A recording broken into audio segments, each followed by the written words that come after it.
I went outside and I said, please hurry. They think that Steve is dead. He was a good guy. He was very loyal, very good friends. I mean, well, I considered us, brothers.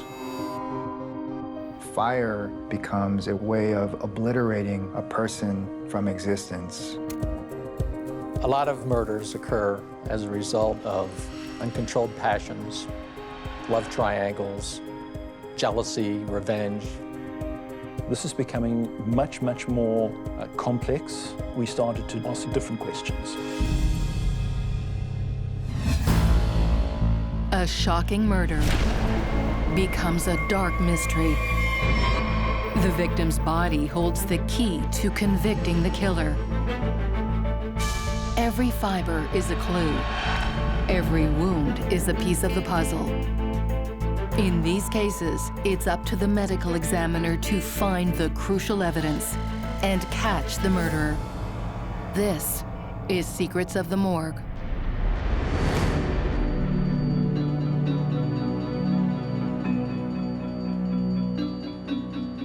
When you drive across the Bay Bridge and start just feeling the atmosphere of being on the Eastern Shore, you don't ever want to leave. And it has a way of taking hold of you and keeping you. St. Michael's is a quaint historic town on the eastern shore of Chesapeake Bay. On its outskirts, Harbor Town Resort. It's the ideal spot for a secluded, romantic getaway. People just go there to hang out by the water, watch the sunrise and sunset. It's just a beautiful place to relax and enjoy time with a loved one. But on Valentine's Day weekend, 1998, the romantic mood at Harbor Town Resort is suddenly interrupted. A woman reports that her room is on fire. Kimberly Rico is frantic. Her husband, Steven, is trapped in the blaze. Hotel personnel were able to force their way into the room. Smoke was billowing out. They locate Steven Rico.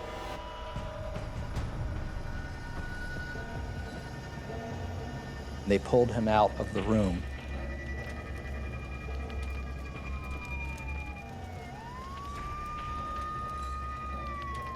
And then a few minutes later, the rescue personnel arrived. He was deceased, however. Steven Rico was just 35 years old. But it looked like he was sleeping in bed or had fallen asleep next to the bed, while smoking.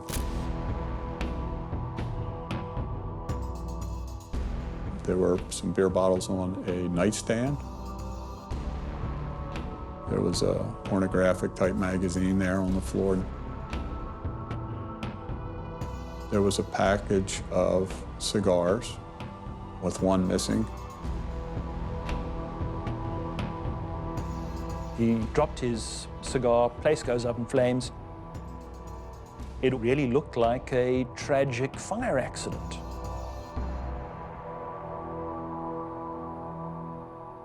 Everyone felt for the couple, felt for the family. Kim Rico has just lost her husband of 9 years and the father to their young daughter. Steve was like a big teddy bear. On the outside, he was this gruff and muscular kind of guy.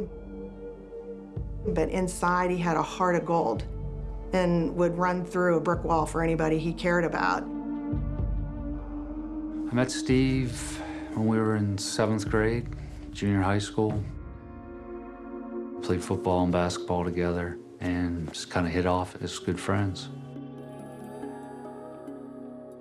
My husband and I introduced Steve and Kim, and they hit it off from day one. My husband and Steve were best friends, and Kim and I were best friends. So we spent a lot of time together. It was just like a big, happy family. When we got the call that Steve is dead, that the fire killed him, We got in the truck and left immediately so I could go take care of Kim. It was the longest drive in the world. I got to Harbor Town. I walk in the room and Kim is sitting with her brother and she has her hands, you know, wrapped around her face and she was crying. I just couldn't think about what was going through Kim's mind. I felt terrible for her. Steven's badly burned body is sent to forensic pathologist Dr. David Fowler for autopsy. Typically here in Maryland, the autopsy is performed within 24 hours. This case appeared to be a relatively simple case, and so therefore my initial response to this one is that I'll be able to do some fairly simple blood tests, fill out the report, and be able to certify the death to the standard required. The relationship between the investigators and the Office of the Chief Medical Examiner here in Maryland is very close. They depend on us for a thorough, competent investigation on our end, and we rely on the same for them. As Dr. Fowler begins the autopsy, detectives interview the hotel staff and guests. In interviewing people who actually pulled Steven out, he was backed up against the bed, seated on the ground with his legs extending out from him. And part of the bed was burned, and his upper torso was burned, but his lower body was not burned. So the first thing that we do is look at the circumstances in which the body was found. There was a significant amount of charring over the upper portion of his body. When you talk about charring, you're talking about fourth degree, which is something most people don't see in living human beings. Typically, we talk about first degree, which is reddening of the skin, second degree, which is blistering, third degree, which is the skin beginning to peel off, and then fourth degree when you have charring. So he had all of those. In a body that's been badly burned, the challenge is on the initial external examination. You're not really sure what you're looking at. You have no idea, oftentimes, if there are injuries on the outside of the body. And if you're not careful and don't have a heightened level of suspicion, you may miss those injuries initially. Investigators need to find out more about what really happened to Steven. They start by questioning his wife. Kimberly said that their marriage was struggling. She said they came down to Harbor Town to try to salvage their marriage. Kim tells investigators that her husband had been drinking heavily that night. She said they got back to the room, that he wanted to have sex, that this was supposed to be a no-sex weekend where they would just talk and communicate. They got in an argument. Kimberly got mad, and she left. Kim stormed out and drove off into the cold, dark night. And when she came back to the room, she went to open the door, and she noticed smoke. So she ran to the front desk. They called the local fire department and went back to the room, pulled Steven out, and he was dead. The first thing that sprung to mind was the toxic fumes from a fire. They get into their bloodstream, and we can find those by very simple tests in the toxicology laboratory. I asked for a rapid carbon monoxide assessment, which I got back in about half an hour, and it was negative. It was a bit of a surprise. Dr. Fowler must now find another way that the fire could have killed Steven. So I thought, well, looking at these photographs, so I can see a lot of soot on the walls, soot on the ceiling. Let me do an autopsy. I'm going to find soot in the upper and lower airway and down into his lungs. And that will confirm that he was inhaling the products of combustion. I was confident that I would see that soot in his airway until I opened up the lungs and there was no soot in his airway. At this stage, that was very surprising. I have somebody with no carbon monoxide in their bloodstream, so I have no toxicological evidence of exposure to the fire, and now I'm not seeing the soot, which is everywhere in the room. I'm not seeing that in the lungs, and he would have had to have inhaled that for a period. So the obvious conclusion at this particular point is he was dead before the fire. And we started the process of a homicide investigation.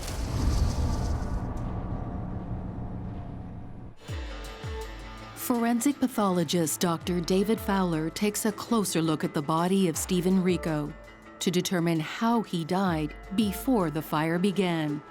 Okay, let's stop. Let's take a deep breath. Now what's going on? I don't have a cause of death now. I'm going to look at every one of his organs in detail. I'm going to take specimens to look at under a microscope. One considers everything.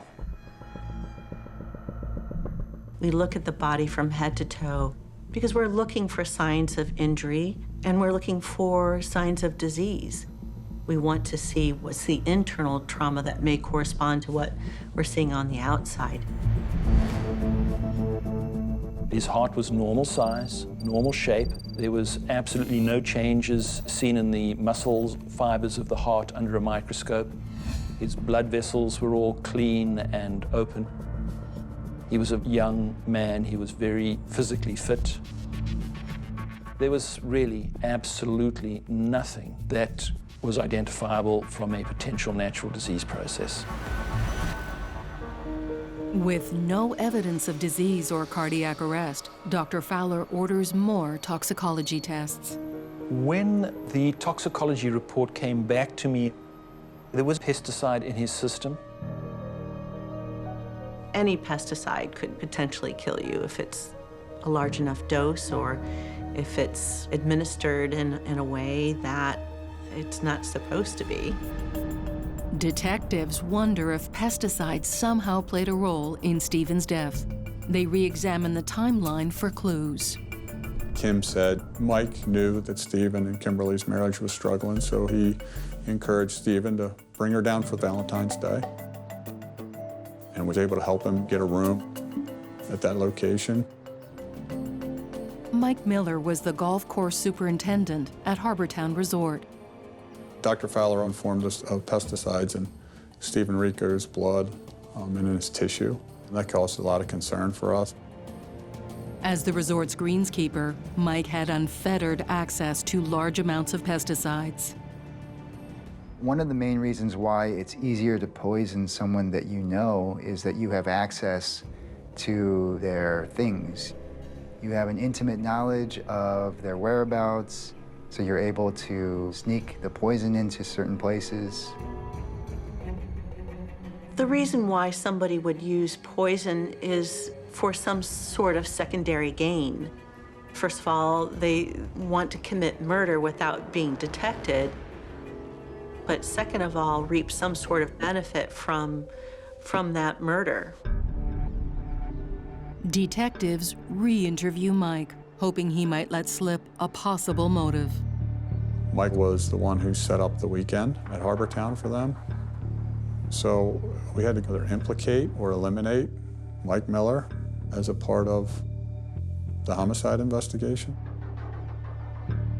I remember being called down to the police barracks and sitting down and talking to them. Police press Mike about the events leading up to the weekend of Steven's death. I had told him Steve had called, and he was actually crying, which I had never, in the entire time that I've known Steve, known him to cry. And he was very upset that Kim had asked him for a divorce. After that initial conversation, If he called me again and said things were starting to look up, looking better, you know, they were working on the marriage. He had talked about maybe doing something for Valentine's Day. He said, "You're always better at the romantic stuff than I ever was." So I said, "Well, you know what? They're having this romantic getaway weekend at Harbor Town. You guys can have a nice weekend." Investigators questioned Mike about his whereabouts the night of Steven's death. His alibi was that he was home with his wife and children in Easton. We were able to corroborate his story about being home that evening. Mike was devastated at the loss of his best friend, Steven. But as he shared more, Mike quickly became an ally for police. Just as police clear Miller, Dr. Fowler receives the results of the toxicology report. After more analysis, the levels of the pesticides and the toxicology certainly were way outside the arena for a potential cause of death.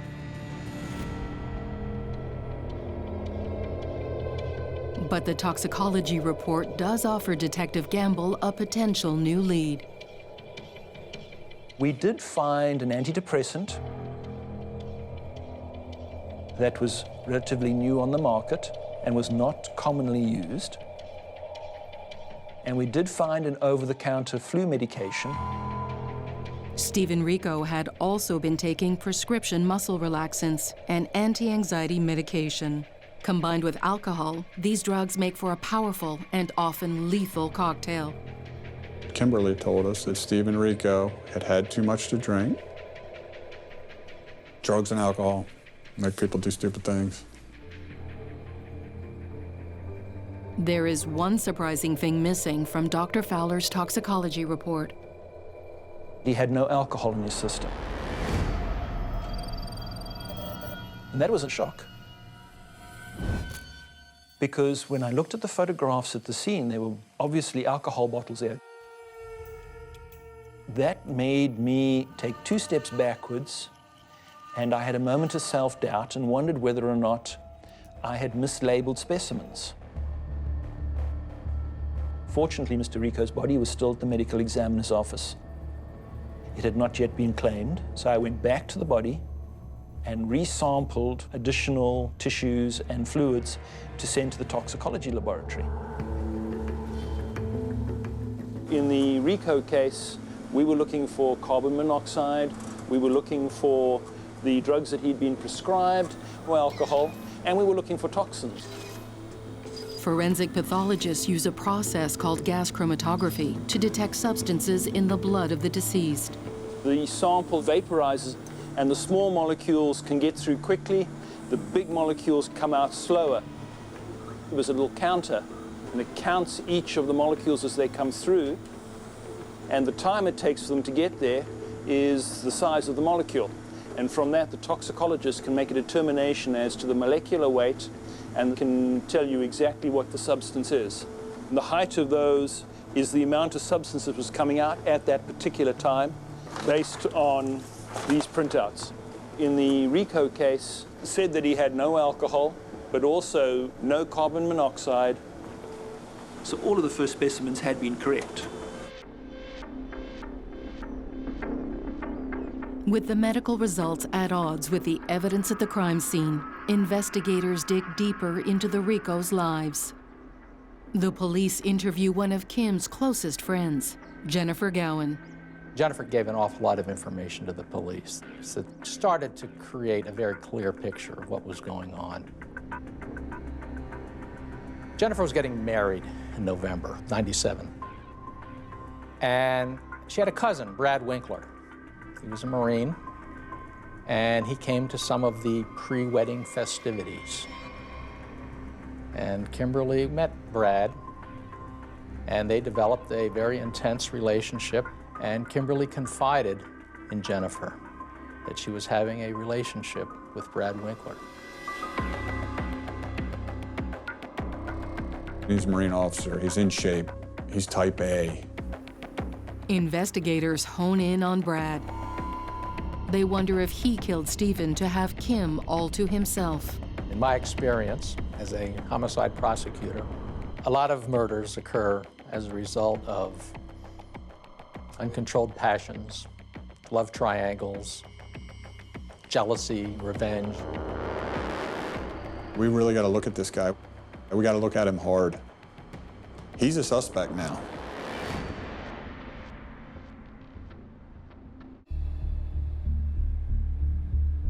A secret love triangle could be the key in discovering the truth about Steven Rico's death. And our job as homicide investigators is to eliminate or implicate. There's only two options. We are very concerned that Brad's involved in this love triangle. These people in the moment are absolutely consumed with passion and sex and the illusion of love, and they will do anything to be with that person.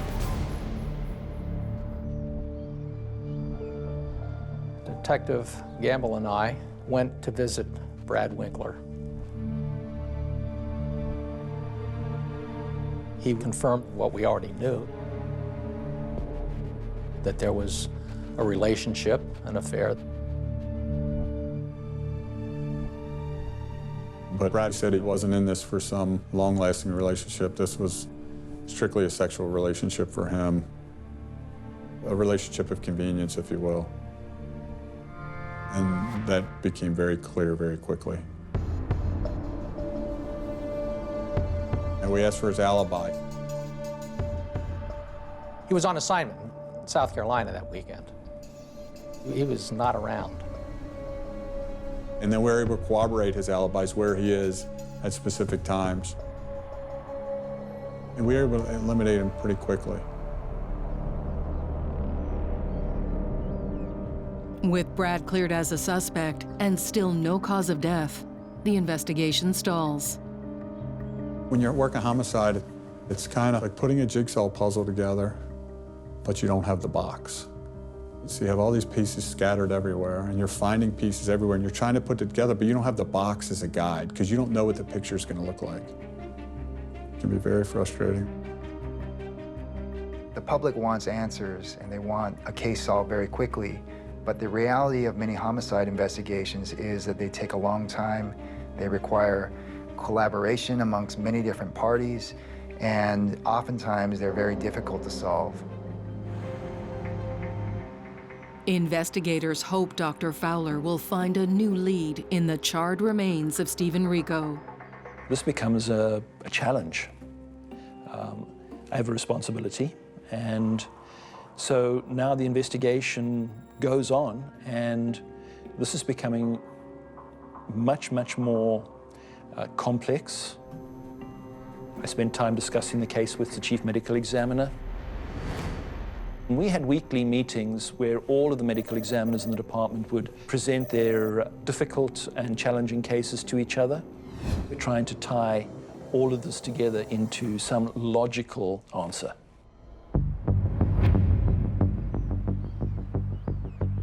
Refusing to let the case turn cold, investigators re-examine the scene to learn more about the role the fire played in the crime. During the investigation, we worked closely with the State Fire Marshal's office. One of the questions that we had is, how did this fire start? The fire marshal's office eliminates common causes of fire, like heating or electrical. They're left with a cigar. So we went about to try to prove or disprove whether or not a fire could start from a cigar in the room. Experts replicate the Valentine's Day fire using the same linens and cigars found in the cottage Steven and Kim rented. Harbortown was a commercial establishment. All their bed and linen have to meet code, so they're not supposed to be combustible. They have to have linens that are fire retardant. The burn test is repeated several times. More smoldering cigars are added to see if the pillow will ignite. The backwoods cigars, when ignited, did not light the pillowcase, which was the point of origin of this fire. In fact, a deputy from the Maryland Fire Marshal's office He even used 3 backward cigars, smoldering, ignited together on the pillow. And they just burned themselves out. They did not ignite the pillow. Kim claimed that he was smoking. And I told him the time of all our life that I've known Steve, he's never smoked. Investigators consider a different cause of the fire. Most people use an accelerant, whether it's gasoline, lighter fluid, or something similar. Someone brought in a dog trained to sniff for accelerants. That dog alerted, positive for some type of accelerant in the room. Detective Gamble and his team have caught their first big break. And somebody has put some time into thought into staging this scene. Why do we have cigars when his friends are telling us he didn't smoke? Why are all these empty beer bottles in the room, yet his blood alcohol level doesn't show that? And then you compare it to the story of the person that was last in their presence, which in this case was Kimberly Rico, his wife. Investigators take a hard look at Kim's version of events. Kim is telling investigators that she didn't bring the cigars or the beer, that he must have brought the cigars and the beer with him in his luggage or in their car, that she didn't purchase them. At that point, the cigars become very important. The beer becomes very important. And on those cigars, there was a sticker with the price tag. It was $2.49 plus tax. So I went about attempting to figure out what stores had these. Sergeant Gamble went to as many as 25 or so liquor stores in the area. I found a store that had some backwoods smokes. There was a similar sticker with blue ink, and on that sticker it said $2.99 plus tax. But there were 2 stickers over top of each other at an angle, so I could see there was another sticker on there. Underneath it was a $2.49 plus tax. The store had just raised the price. Old-fashioned police work leads investigators to the source of the cigars. Now Detective Gamble must find out who purchased them. Over the next 2 days, I met with every clerk and showed them 6 pictures, 1 including Steven, another one, 6 pictures, 1 including Kimberly. One clerk pointed to Kim Rico's picture and said, I remember her because she bought a pack of cigars and some Budweiser. I said, why do you remember that? And he said, she came up in line. I asked her where she got her hair dyed, that pretty red color that it was. And Kim was offended and said, I don't dye my hair. This is my natural color. And that woman said, I'll never forget that woman, as nasty as she was to me. The witness identification puts Kim in the store. It confirms she bought the exact same brand of beer and cigars found in the room where Steven was killed. And that was a huge piece of evidence to show that Kimberly was lying. Detectives believe Kim staged the crime scene, but they still need a cause of death to move the investigation forward. We excluded natural death. We excluded accident due to the fire. There was no trauma to the body other than the superficial burning. It was still a mystery.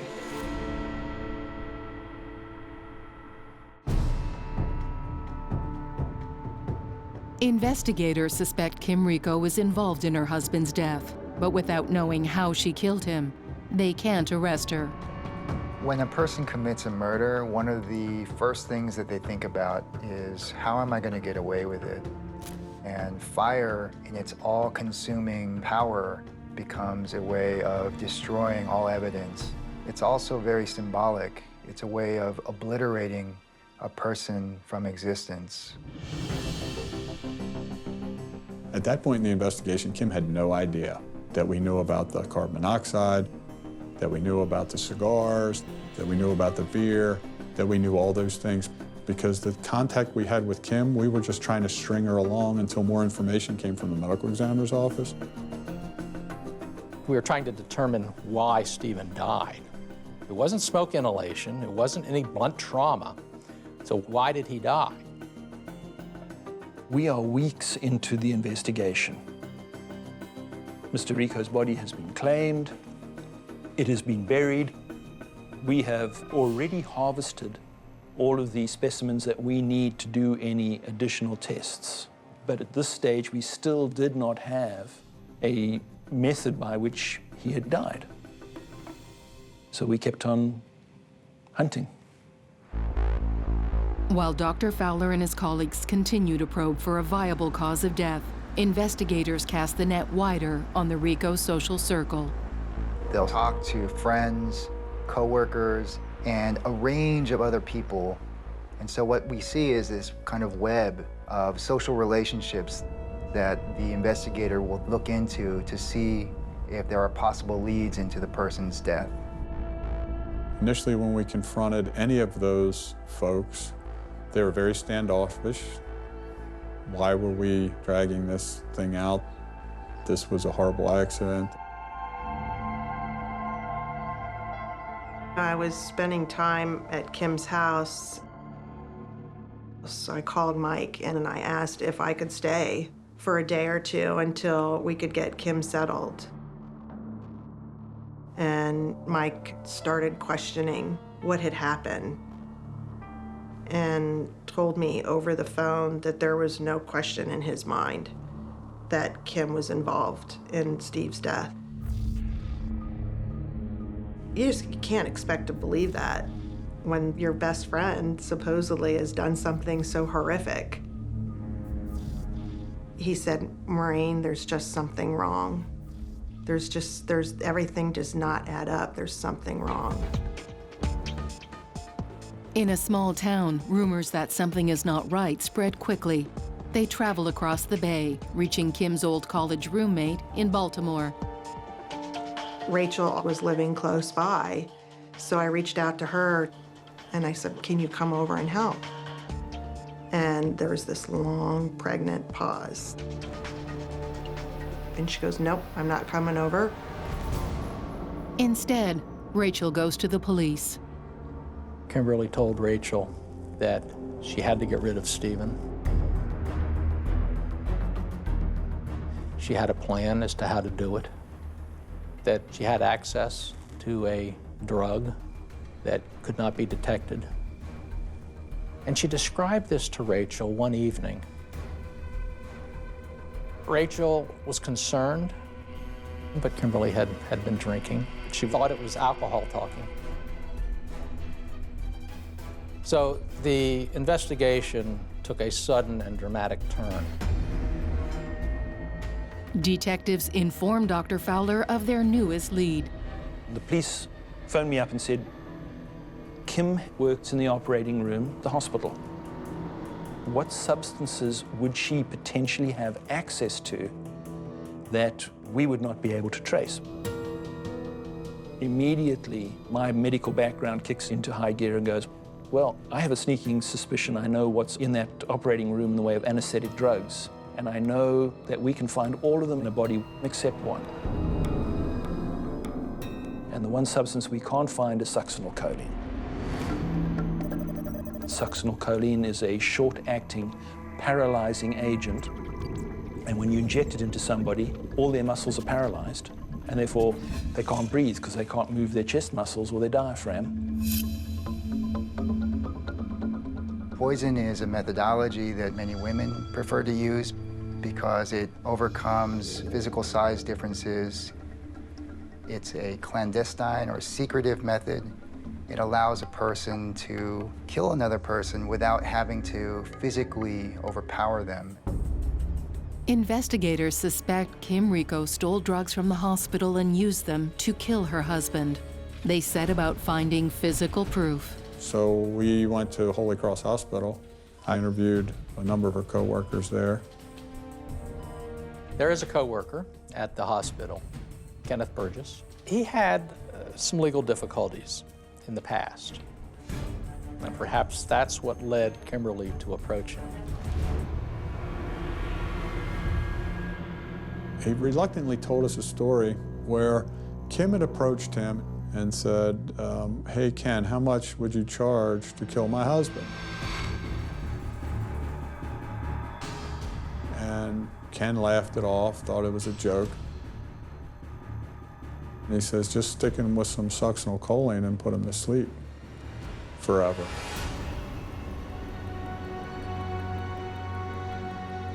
We knew that Ken was the key piece of evidence that we needed.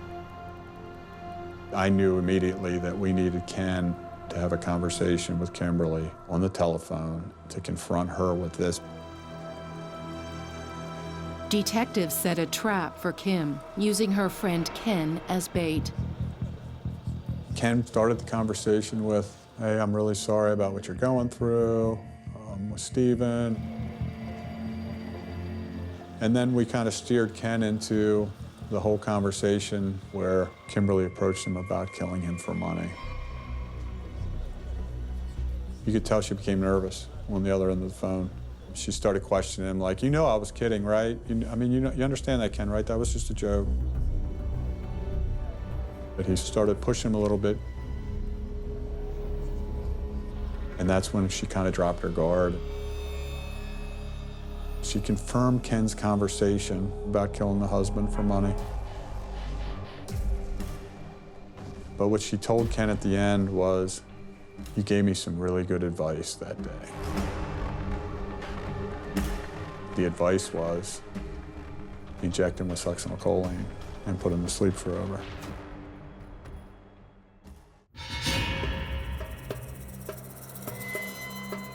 Evidence is mounting against Kim Rico in the brutal death of her husband, but investigators still need more to convince a jury. We went to get an arrest warrant for her. At the same time, we get a phone call from the emergency dispatchers that they're dispatching an ambulance, that she'd attempted suicide. I went to the hospital, and at that point, she realizes that she is in trouble and that she needs legal counsel. And she was crying and she was panicked. I sat on the bed and was trying to calm her down. And that's when she told me she did it. I think that it was too much for her and she just let it out. I leaned forward to her on the bed and said, "What did you just say?" And right then her lawyer came in the room and that wall went back up and she shut up. And I left and I never talked to her again. We got an arrest warrant and we charged her while she was at the hospital. The hospital bed confession is the only time Kim Rico admitted to killing Steven, but her motive for murder soon becomes clear. When we did the search warrant of Kim's house, we found a life insurance policy that she took out on him. Divorce requires time, money, patience, and I think we see with murderers who eliminate their spouse, in their thinking it's going to be the quicker, faster route. Investigators and the medical examiner have found the key to unlocking the mystery of Steven Rico's horrific death.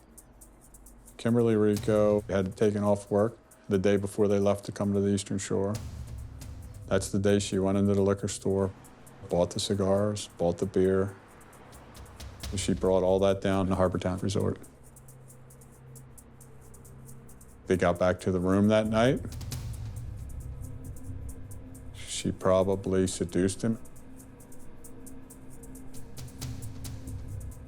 She injected him with succinylcholine when they were intimate. She watched him die. It was clear to us that Kimberly had committed this crime. Our fear was that we wouldn't be able to prove it beyond a reasonable doubt in front of a jury. Kimberly Rico's murder trial begins in January 1999. Dr. Fowler explains his theory of Steven's murder to the jury.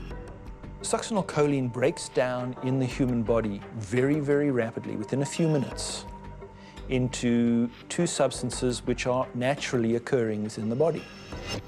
You have enzymes in your bloodstream that have the ability to break this molecule up and destroy it. It only acts for 4 to 8 minutes in most circumstances. So we can't tell when we look at a person whether or not the substances that we've found came from an injection or whether they're just normally occurring.